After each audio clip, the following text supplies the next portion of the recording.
The spring training losses continue to build up for these Marlins, but the veteran starting pitchers continue to do their thing, no doubt about it. Some early struggles, though, for some of these younger prospect starting pitchers, plus some of the offensive guys. Some of them doing well, others really struggling out the gate. What does it mean? We're going to look at all of these topics today on Locked On Marlins.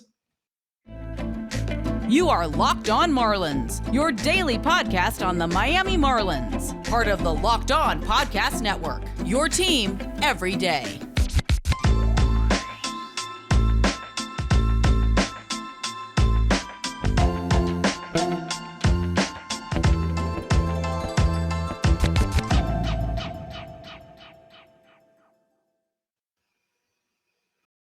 Greetings from England and welcome to Locked On Marlins. This, of course, is your daily Marlins podcast. I am your host, Peter Pratt.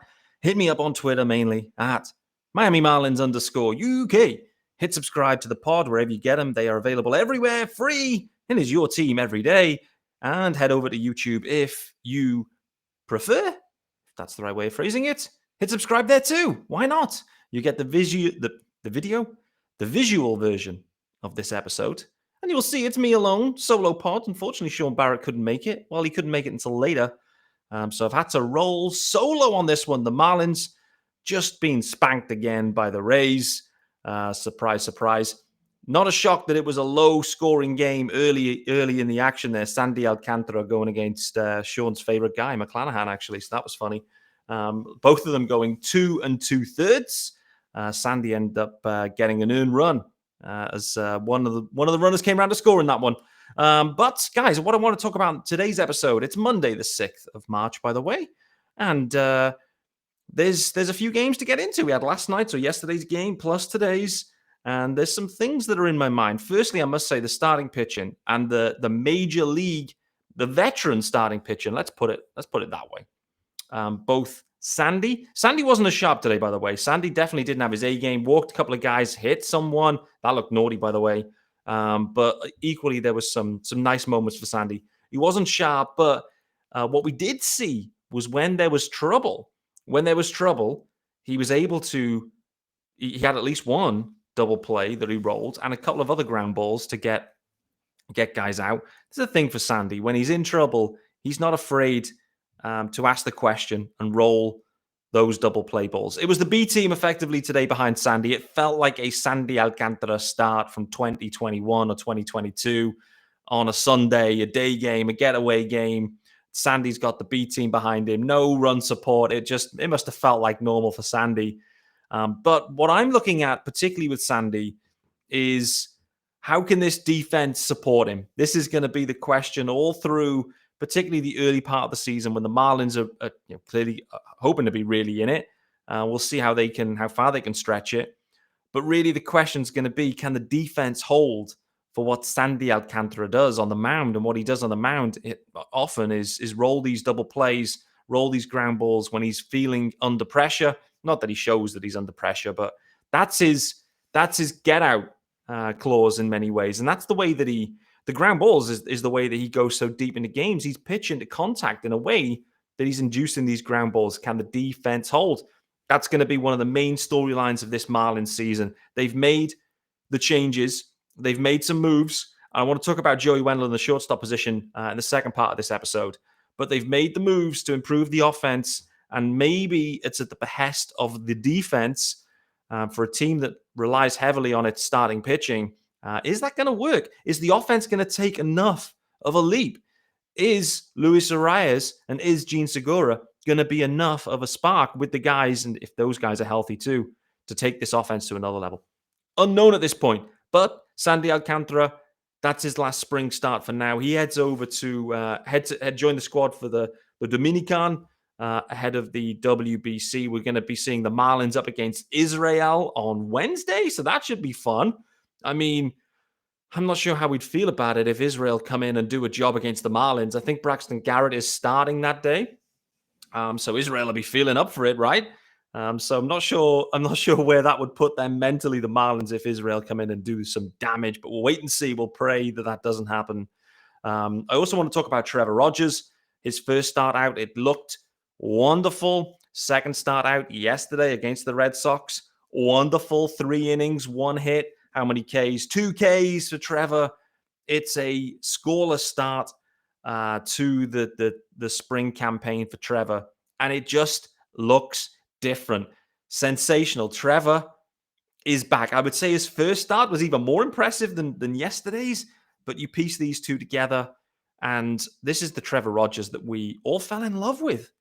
And so this is a huge plus for the Marlins if Trevor Rogers can bounce back, which it looks like he has every chance of doing. Really huge news for the Marlins. And then and just to segue then into, let's talk about some of the younger guys too. We've had a look over the last 2 days as well at Dax Fulton in today's game. That's why I was thinking about Trevor. I mean, Dax, he basically is Trevor Rogers 2.0, like a big, burly lefty, big dude. And we also get to see Yuri Perez yesterday. In effect, that's kind of like Sandy 2.0.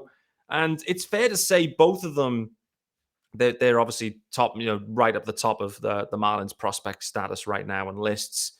For obvious reasons, the talent is clear there. I mean, Yuri Perez, it's just dreamy, right? He's only 19, throwing 100-mile-an-hour gas, 92 changeup. It is just, boy, oh boy, it is insane what some of these young dudes are doing across Major League Baseball. These kind of, big name prospects, like they're just throwing some serious gas, and Perez is no different. But what we are seeing is them running into a couple of mistakes. They're getting, leaving some balls over the plate. I saw today Dax did the same, left one right over the plate basically and got pinged. And this is it, right? They're making some mistakes against some big league hitters. I mean, you never quite know who's hitting for the Rays, to be honest with you. These guys that somehow the Rays kind of dig them up from nowhere, and next thing is they're studs. But for me, it's great to see them getting the opportunity. That's the first thing I would say is like Dax, Yuri Perez, these guys are getting the big league body of work that the vets are getting too. If you're on a 3 innings an outing stint right now, that's showing that like you're in the process of being stretched out effectively here, and the Marlins are looking to see what's in the tank. So what we are seeing though as well, I think particularly with Yuri Perez, is as he goes further into his innings and his body of work, potentially starting to tire a little, which is where we're getting some of these mistakes. But overall, I must say, it's just very dreamy is the word I would use to describe it. Dreamy stuff from Perez, dreamy stuff from Dax Fulton. It's basically Sandy and Trevor, but younger, which is an extremely enticing prospect. It really is. And this, again, comes down to it for the Fish when I was talking about it on yesterday's poll. And what I'm thinking is they're still missing, there's an impact move to be made here. They're still missing a real impact stick here in this lineup, at least one. And when you look at what's coming up through the system, there's a reason to feel that an impact stick could be acquired if they wanted to go down that path via trade. Clearly, the free agent option for the true impact sticks is unlikely and improbable. And so there will always be these trade rumors here for the Fish with that amount of, this amount of pitching talent that's in and around the organization. And, it's interesting in some ways. You kind of want Yuri Perez and Dax Fulton to kind of come out and absolutely light it up.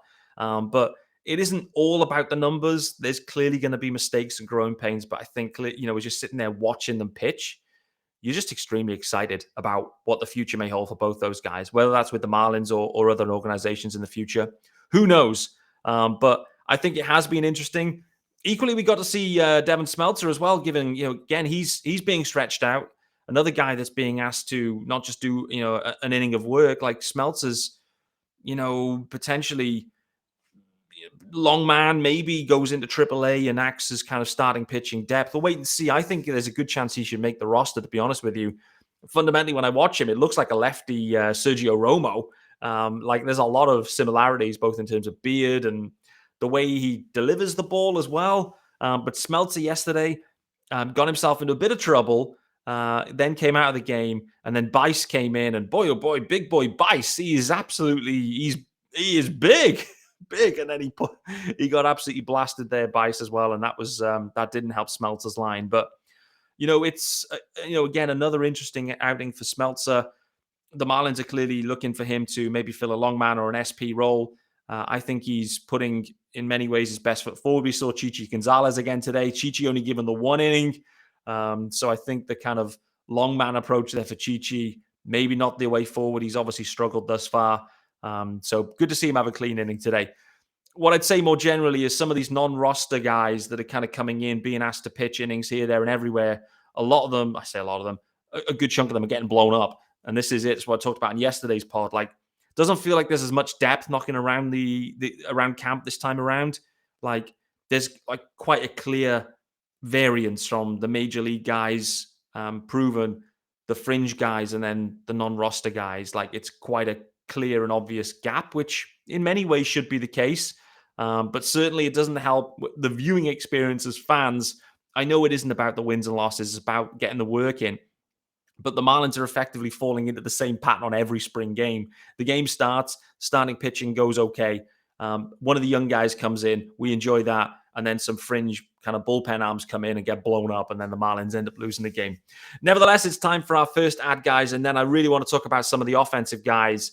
Some that are popping and equally some that are disappointing early thus far in spring. And it's firstly, want to let you know about our good friends over at Built Bar. And if you're looking for that delicious treat, but don't want all the fat and calories, then you've got to try those Builts. What makes them so good? Well, they're covered in 100% real chocolate for starters. That is right, 100% real chocolate. All the flavors, unbelievable flavors, churro, peanut butter brownie, and coconut almond. I don't know how Built does it, but these boys, they're tasty and healthy. Only 130 calories. 4 grams of sugar and 17 grams of protein. Work on those biceps, baby. And you don't have to wait around. If you need them right now, you can get yourself over to a couple of places. You can get down to Walmart, head over to the pharmacy section. You got a 4-bar box, cookies and cream, double chocolate, or coconut puffs. And if you're looking for the Whopper box, the 13-bar box, Sam's Club has got you covered. Head over to there. They got all the hit flavors. Brownie batter, churro. Thank me later and enjoy those Builts. Okay, offensive guys. I've ran along on the pitching, but we had to. There's tons to get into. A lot of intrigue around the arms, both the old and the new, and some of the guys in between that. Offensively, what are we seeing? Well, in yesterday's game, it was another poor offensive display. The majority of the starters were on show. Overall, there was 1 run of production, 5 hits. Feels like a Marlins regular season game from 2021. And I understand the frustration. I understand the pain perhaps the fan base is feeling, and it just feels a little bit like Groundhog Day in many ways, where the offense just can't get anything going. It is only spring. We keep saying this same thing, but really what we want to see is an outing with the starters where it just clicks. We just love to see that, where it clicks. The starters just get this hit machine going, because that's what we've been sold. We have been sold that this offense is going to be contact heavy, and it's just going to be death by 1,000 paper cuts. Hit, run. We'll wait and see. Thus far, we have not seen it, which is disappointing. A couple of the guys are going to be drifting away, Luis Arias and Jean Segura. What I would say, in terms of my, in the last couple of games, and I've been watching them, Luis Arias, stud. He is just a straight-up hitter. I absolutely love the guy. I love Pablito too, but listen, he's gone. Luis Arias is here. He's going to be leading off, and he's going to be creating a lot of noise and damage with that stick. Doesn't matter where you throw it to Arias, he can get the stick on it. Absolutely love the guy. What I would say too, at second base, we haven't really seen any kind of bloops, any errors, no nothing. Looks fine, Arias. So overall, really impressed. Mean Gene Segura was DHing yesterday. And Mean Gene Segura, what I would say, all through spring, this is without looking at any StatCast numbers, and I know it's a bit patchy, but my overall impression of Gene is he's hitting the ball hard. And it may not have, led to home runs or hits at certain times, but there is a lot of hard contact with Gene Segura. The same yesterday. The boy looks like he can swing, and he can swing it well. I like what I'm seeing with Gene Segura as well. I like Arias. I like Segura for certain. So it's been encouraging. I'm encouraged by both those guys. I now want to just briefly talk about Joey Wendle. And the reason being, I was just flicking through on the numbers and looking at today's box score, which I'll get up now in a second. I've just gone off it. Yeah, Joey Wendle right now. He's off 0, but he's thus far, what's he hitting here?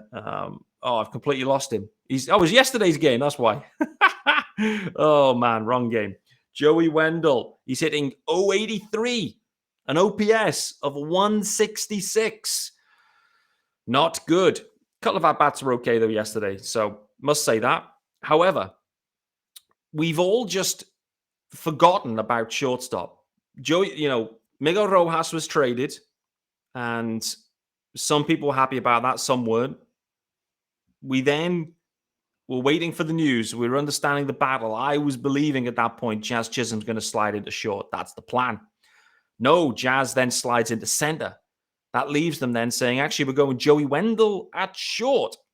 And I don't think we've had a lot of discourse about this one. I don't think we've really gotten into this topic. So I'm going to get into it later in the week anyway, with maybe get a couple of guests on deck here. Me and Sean will get into it, I'm sure, and maybe some of the other guys. But what I would say is with Joey Wendle, it was like, is this going to be an upgrade at shortstop? Like the Marlins have specifically traded away Miguel Rojas and all of the defensive value he offers. Is Joey Wendle an upgrade here?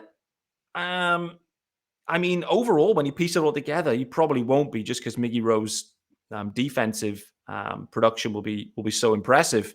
But Joey Wendle will be okay at short. And will the stick play? I mean, it's not a power stick. It's a kind of slap contact. It's not a lot of strikeout in there, which is good. It's not a lot of walking either. So there's a lot of contact. It is a contact-heavy approach from Joey Wendle, but I think he's kind of slid under the radar there, where we haven't really taken our time to sit back and think, hold on a minute, have we actually upgraded at short? I'm not sure. And I'm also not sure whether John Birdie should be getting more playing time at any position, to be honest with you. I mean, John Birdie was playing at third yesterday. Looked good. He's underrated. There was a play there, a hot shot right in there at third, slid over, made the grab, zinged it over. The arm isn't amazing, but, it's like Birdie can play. I said it a few weeks back when I was looking into the numbers, like Birdie's, historical performance at third base has been impressive. Birdie can play at third. For certain. So, I'm intrigued. Like, the Segura experiment is going on at third. If that doesn't work, and you want Segura's stick, I guess that's going to come down to it is if one of these sticks goes really cold, like if Joey Wendle is absolutely ice cold, then there's no problem with Gene Segura sliding into shortstop, Birdie going at third base. Likewise, if Wendle sticks hot, then happy days. I do think,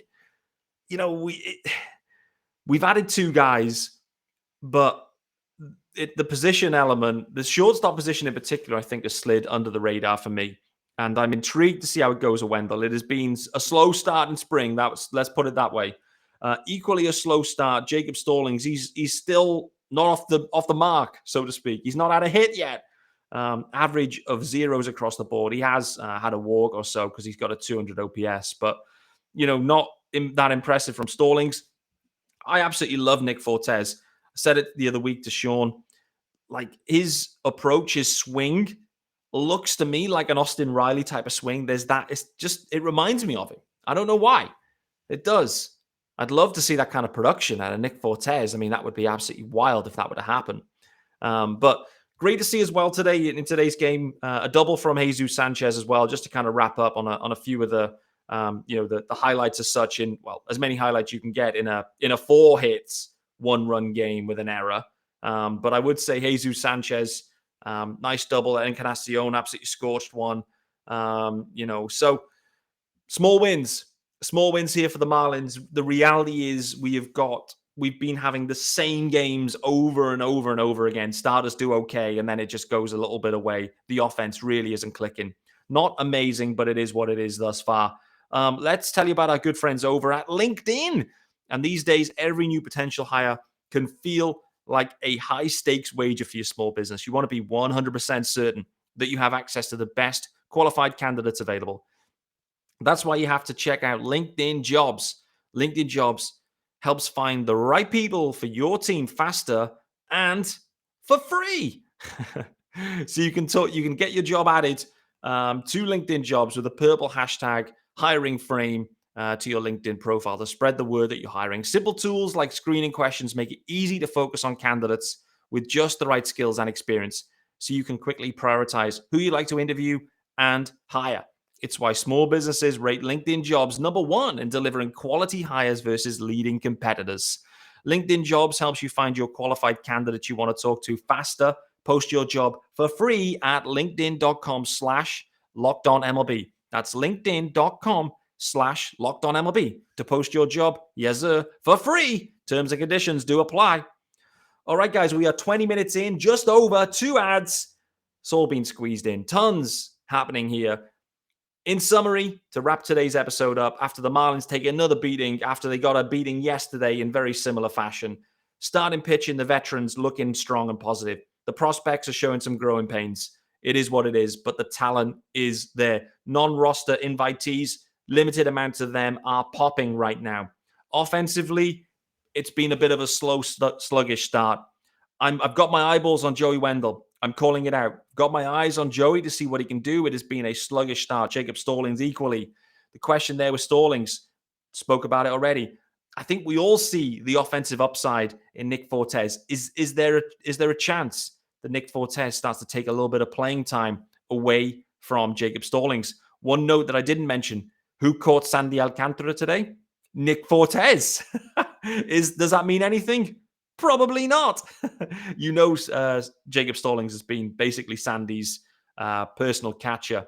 But the question comes with the other guys is how much playing time does Nick Fortes get? Overall, guys, it's been a relatively discouraging start to spring. We now start to lose a few guys. All of the other clubs do too. We all start to ramp up to the WBC, which is going to be a ton of fun. Not only are all the big boys in there, but me, as a British guy, I'm going to have my eyeballs on Great Britain, no doubt, going up against, well, a ton of studs, but equally including the US of A. Looking forward to that one. So there's going to be some WBC sprinkled in here. But in the meantime, for the Marlins, been a tough road. Starting pitching remains healthy, so that's good. No injuries thus far. That's good. Overall, though, there's work to do. We'll see you tomorrow, guys.